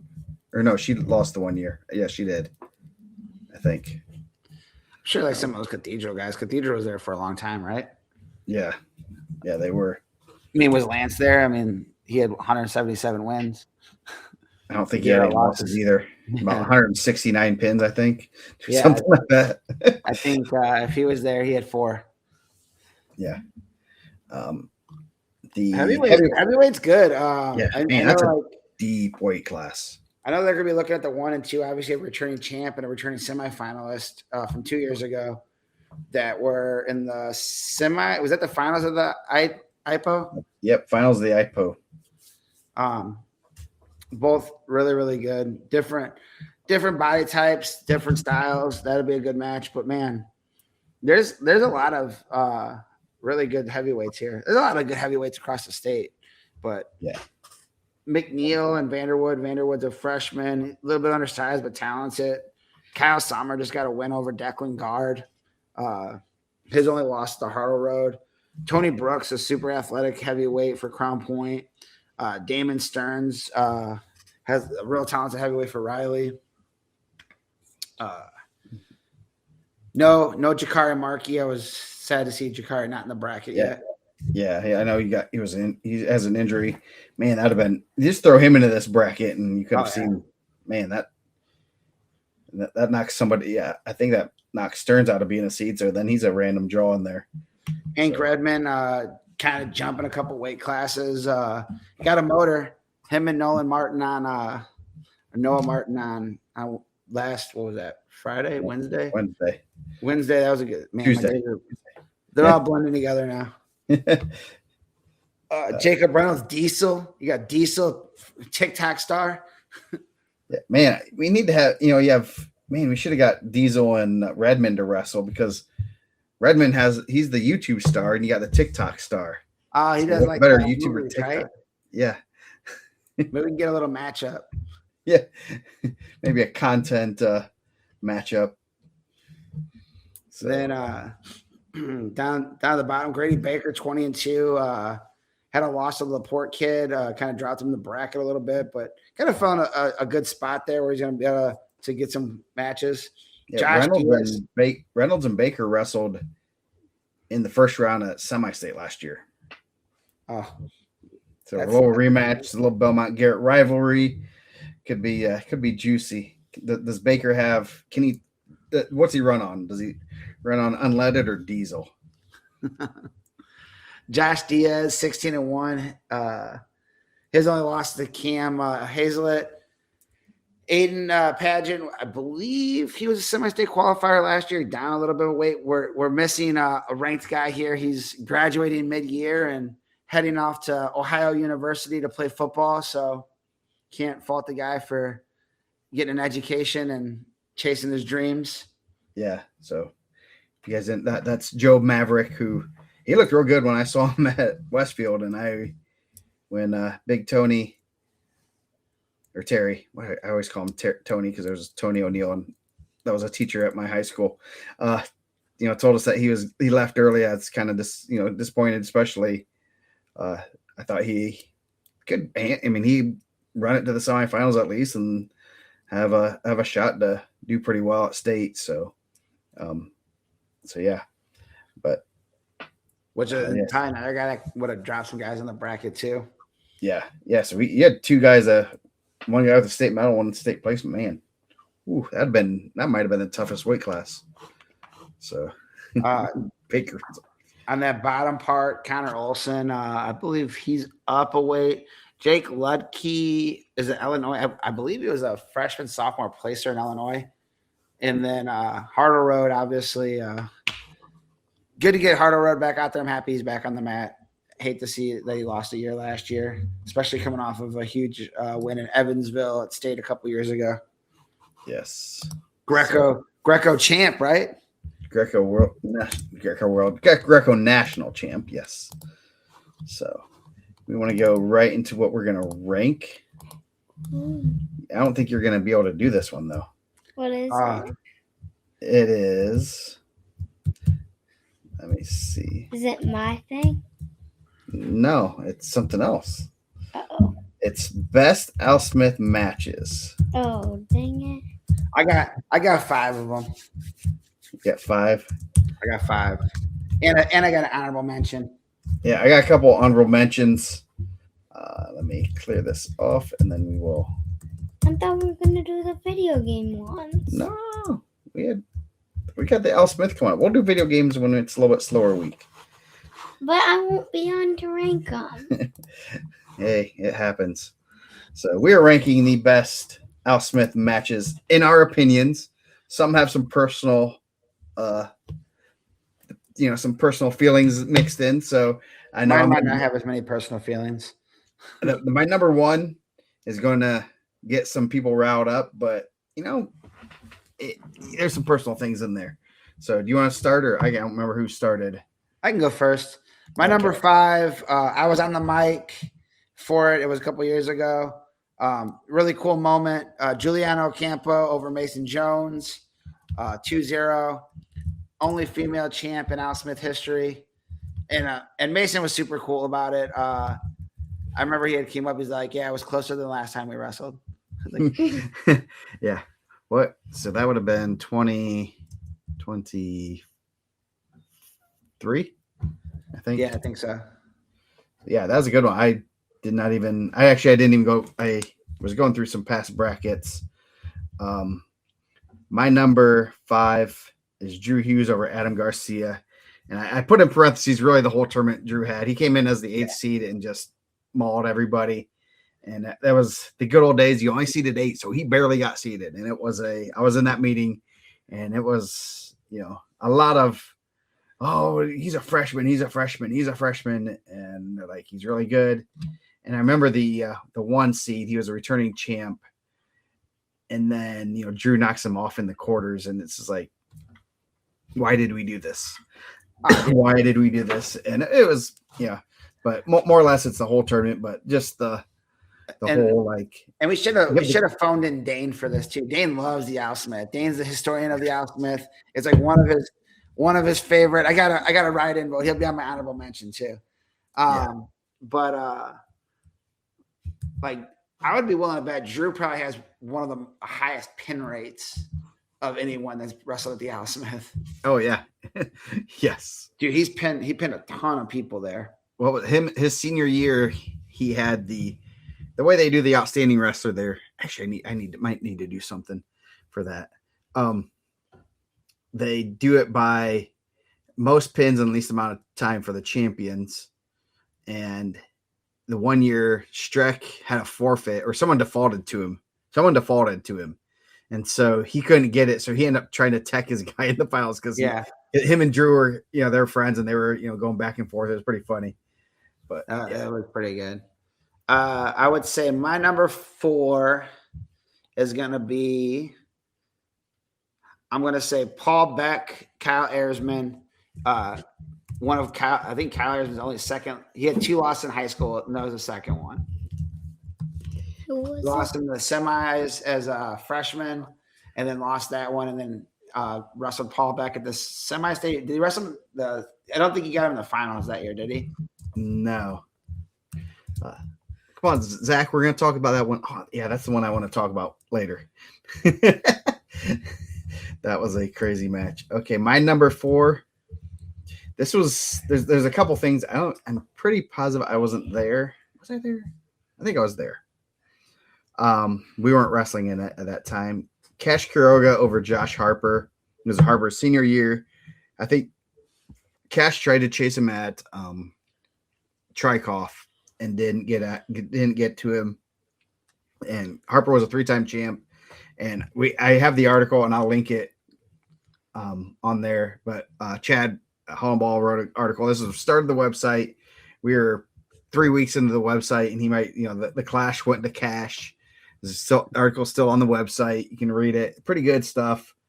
That was one that kind of that's one of those Al Smith matches where he chased him up a weight class he wanted to go after the champ. Did Frankie wrestle him there too, or did he lose like 1 year in like the semis? I'm sure with Zach's in there. I'm sure he has it too. Yeah. So.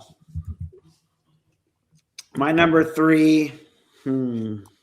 This was just a crazy match. I was on the mic for this one too. Reese Courtney, Christian Arbery, 3-2 tiebreakers.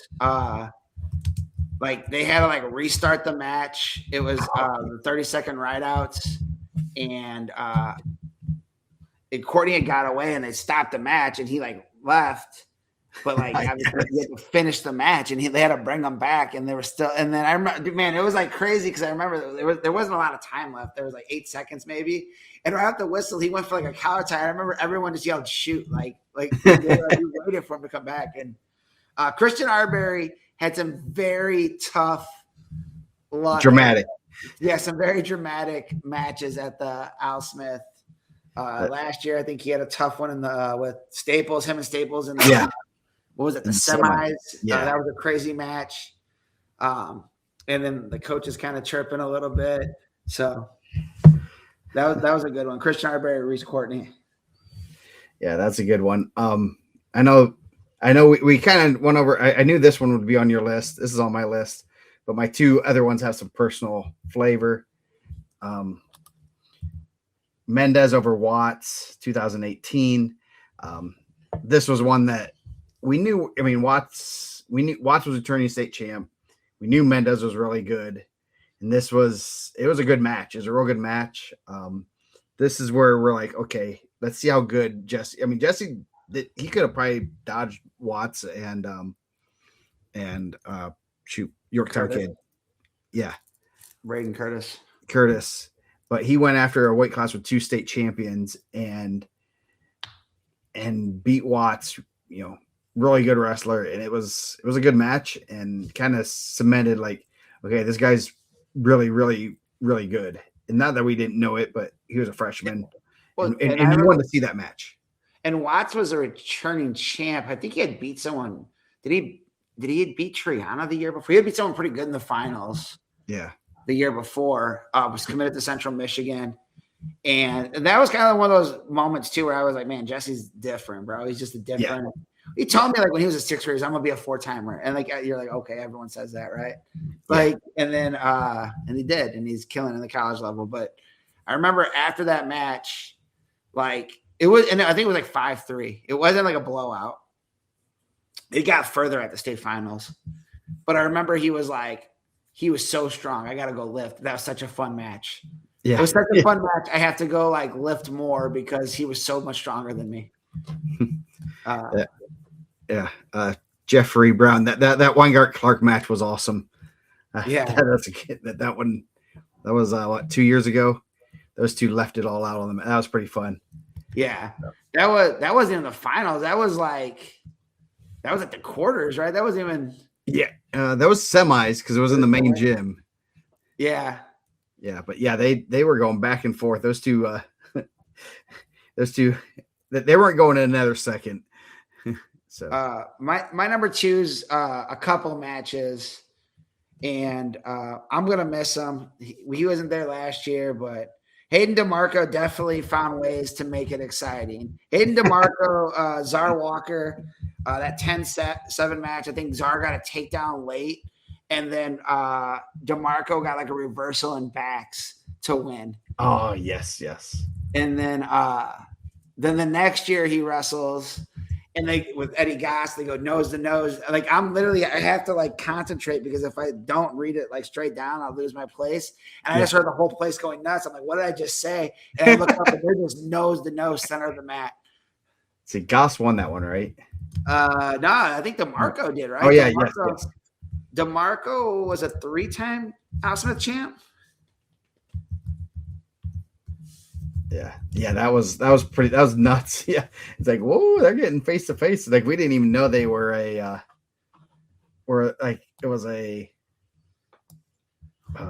it was chippy like rival. That. Yeah, I think fun. They got everyone excited. Yep. My number 2. The Nikki Dubs over Eric Galka. That's my honorable. You got my honorable mention and my number 1. Yeah, and that was one of those. He made the video and everything, and it was a great, Galka's first loss. That was kind of Nick's kind of coming out party, and he ran it and won it there, and kind of. He didn't win the tournament though. What? Nick didn't win. He didn't? That was like in the semis. I think he lost to Steve Salinas in the finals. I think. Oh, I thought he beat him. Oh, geez. I thought he lost to Steve Salinas in the finals. I don't think Nick won that. I think we'd have to ask Nick, obviously. I don't think he was the might champ. No, I don't probably have the bracket. I thought he won that. I don't think so. I could be wrong. I thought Steve Salinas kind of had his number back in the South Bend Clay days.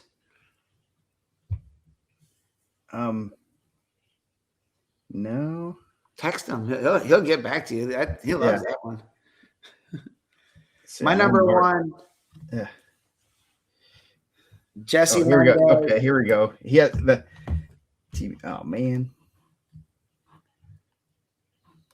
Let me see. Edit this. Oh, I found it. Oh, crap. There we go. I got YouTube ID. I wonder if I can do that.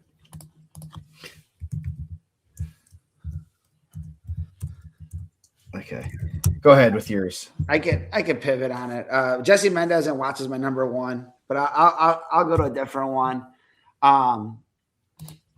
I thought the first year Calumet went back to the Al Smith was 2002. It was my first year out. I obviously had a bunch of friends on the team. My brother was still on the team.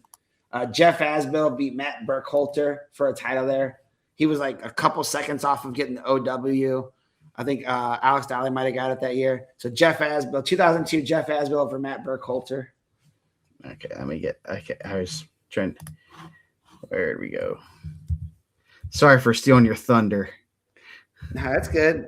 Dude, Jesse, there was a couple of them. Obviously, like, Okay. Who? 2002. 2002, Jeff Asbill over Matt Burkholter. Asbill? Asbill, yeah. AZ. It's AZBI. Over who?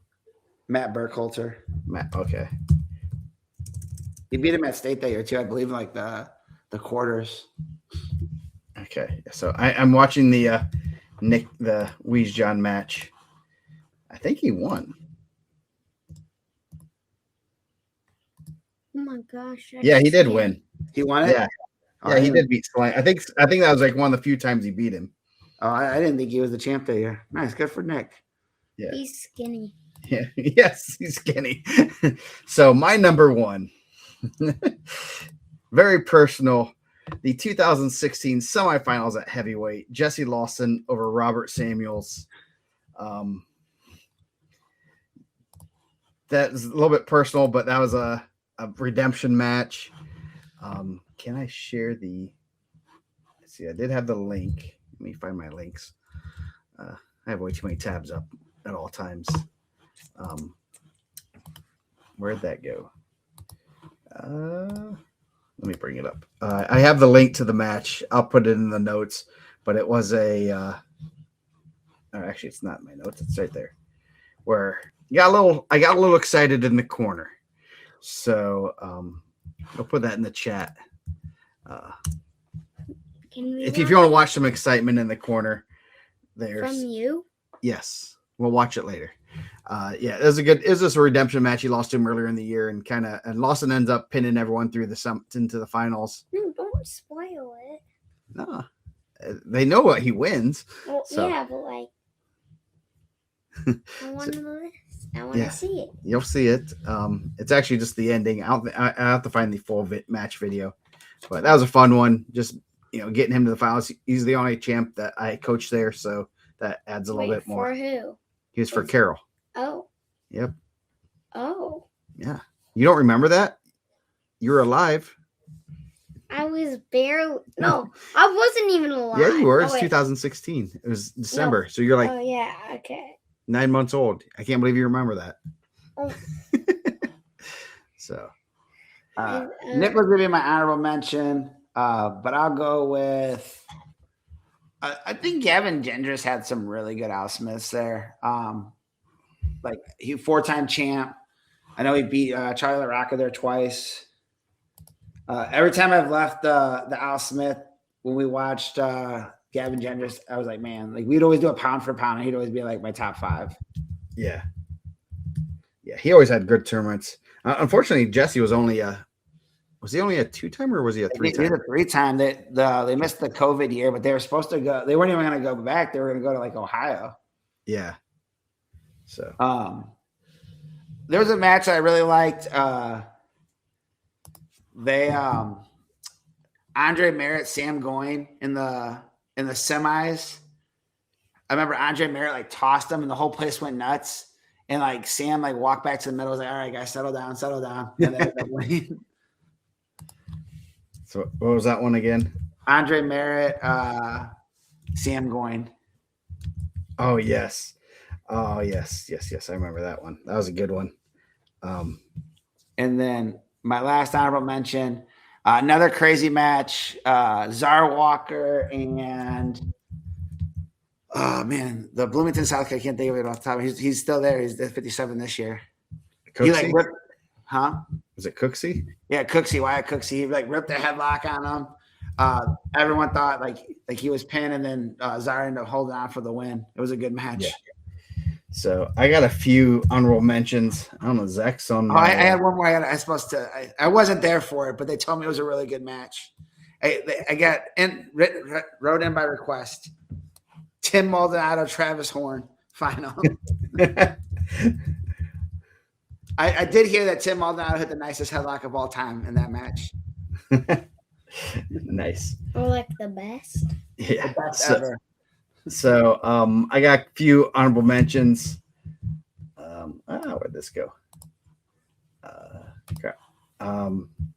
So my first one, Ben Baker, Alex Skipper. I just want to see if Skipper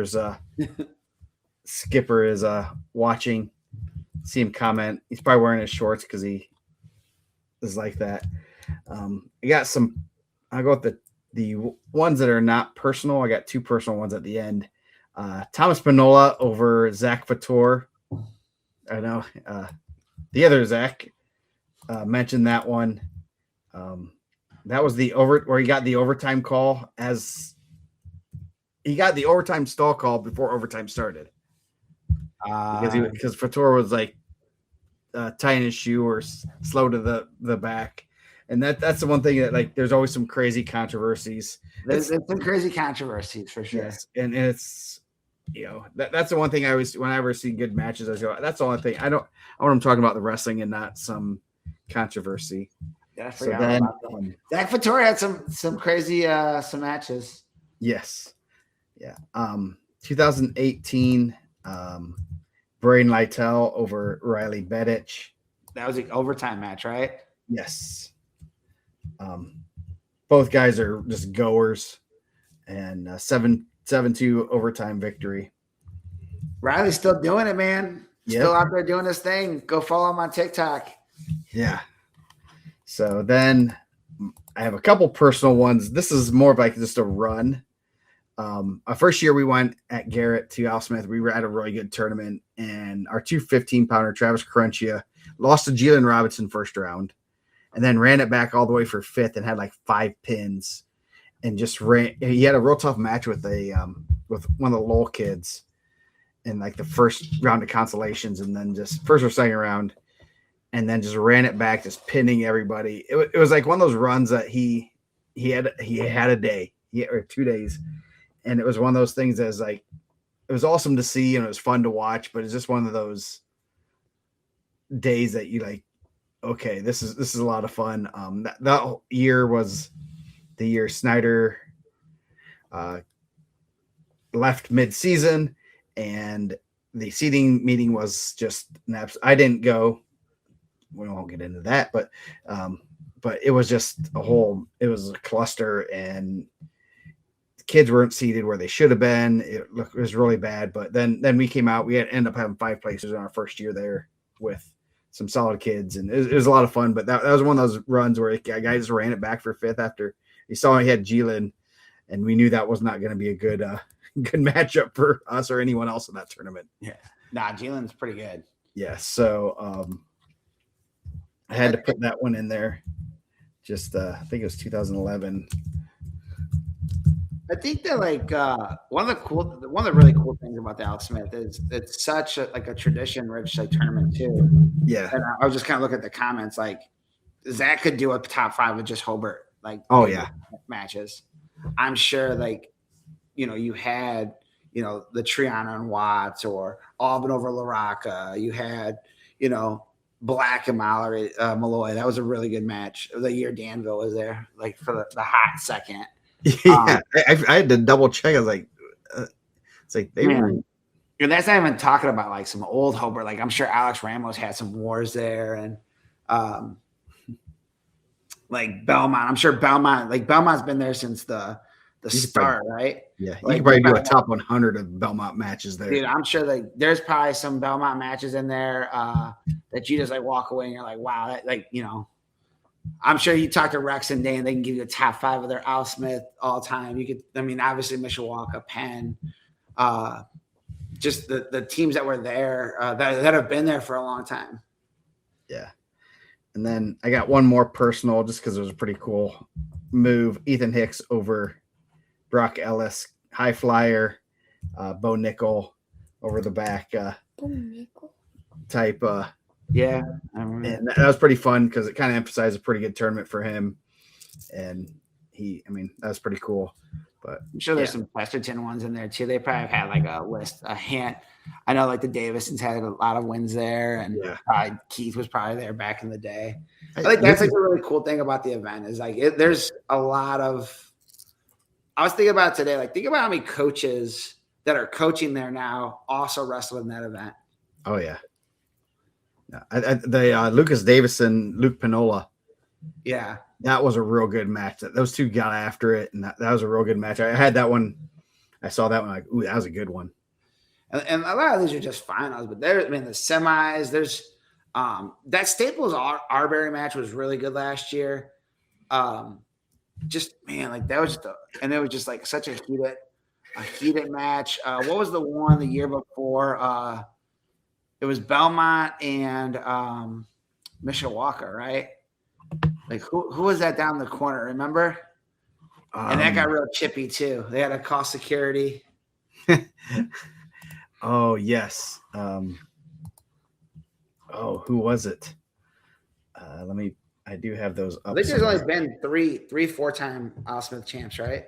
Randy Baker, Tommy Forte, and Gavin Gendris. Or did Drew win 4? Maybe. Yeah, 4. Drew won 4 too. And Drew won 4. Yeah. Who was that? It was, I believe it was Chavez, and who would it have been from Belmont? It would have been like 65. Oh, was it was it you said last year or the year before? I think it was 2 years ago, right? Let's see. Oh shoot. Darn it. And like I remember like there was some chirping going on. It's just a really cool event. The gym, it's a good I don't know. I've only watched a little bit from up top, but like obviously I got a pretty good it was Duke Myers. Duke Myers and Will Kennedy. Is that what? Yeah. Maybe I think it was Duke Myers.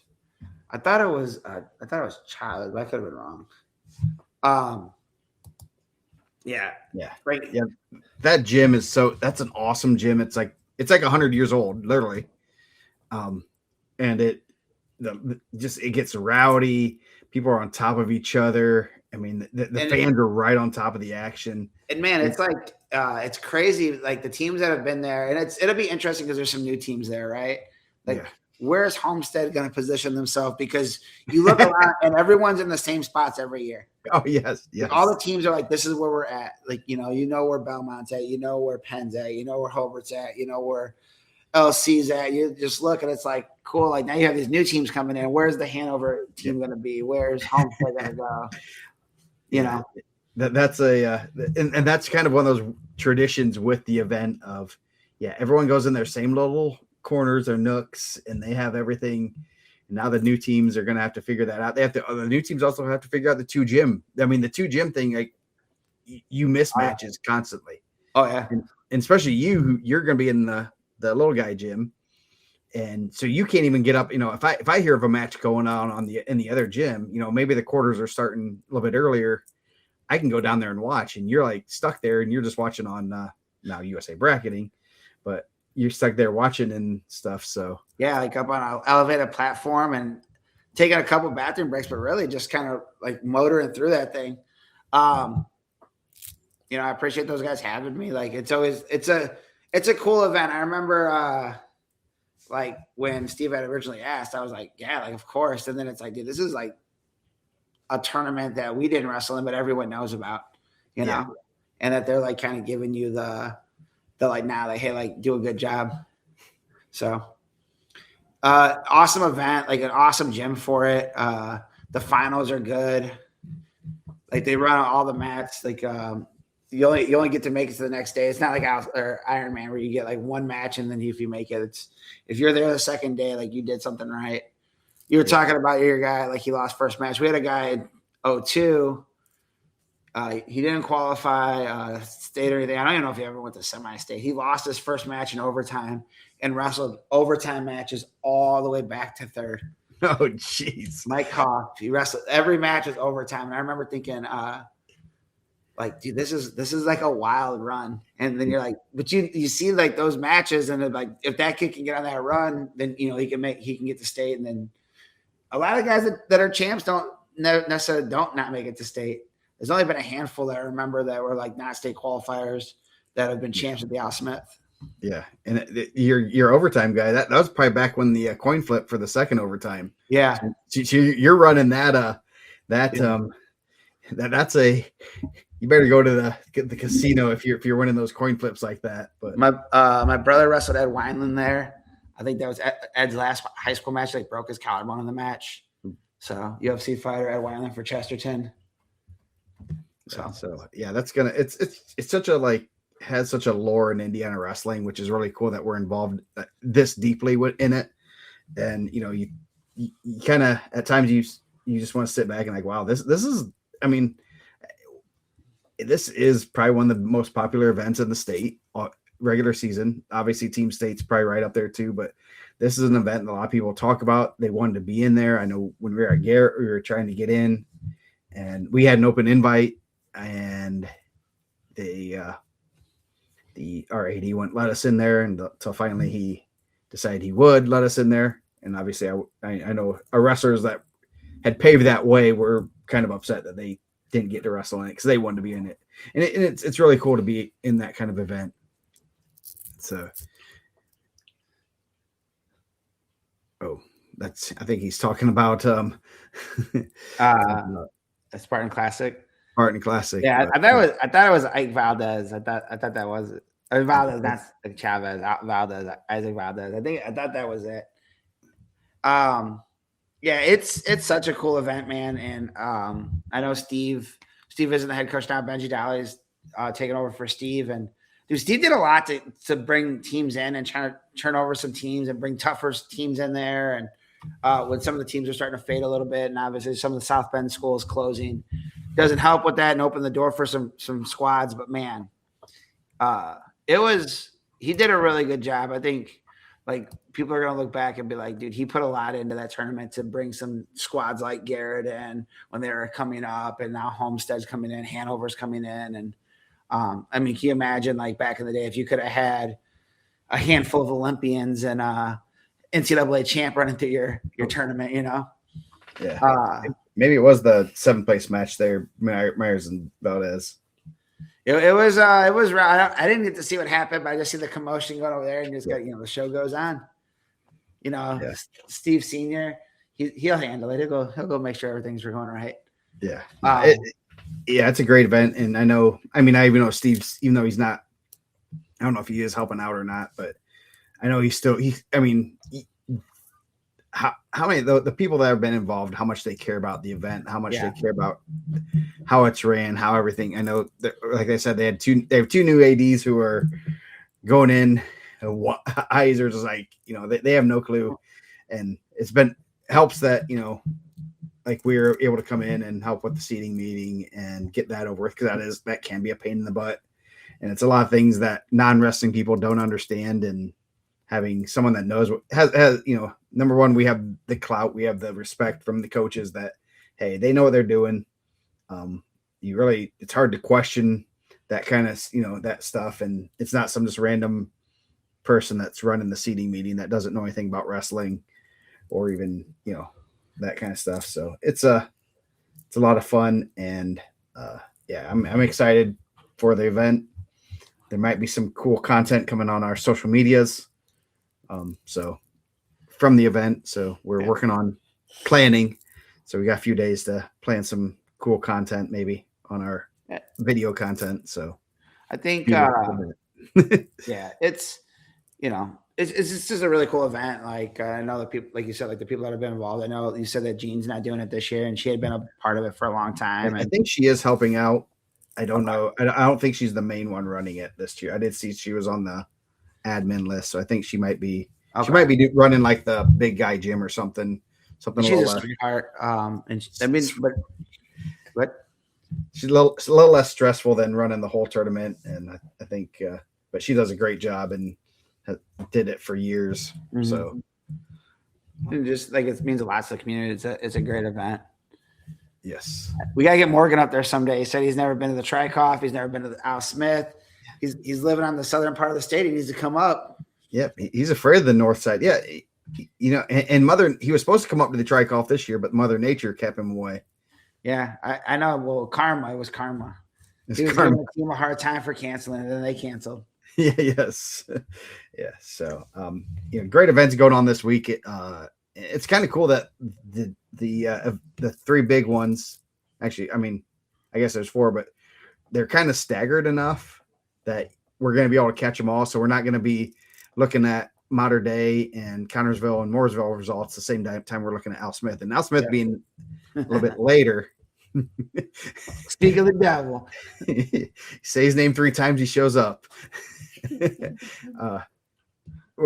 So now Al Smith's kind of separated from everything else. I think there's some other stuff, but the other 3 are big tournaments are all different days. So we're gonna have a little bit of an idea of what went on in the other ones, and we're gonna be able to compare which events had the most upsets and stuff. A lot of teams that are competing for spots at teams or seeds at Team State too. So you're gonna have an opportunity to be in front of a big part of that seeding committee with Dane. And if you have a good Al Smith, he's gonna probably walk away and be like, "Man, these guys are really good." And girls sectional is this Friday.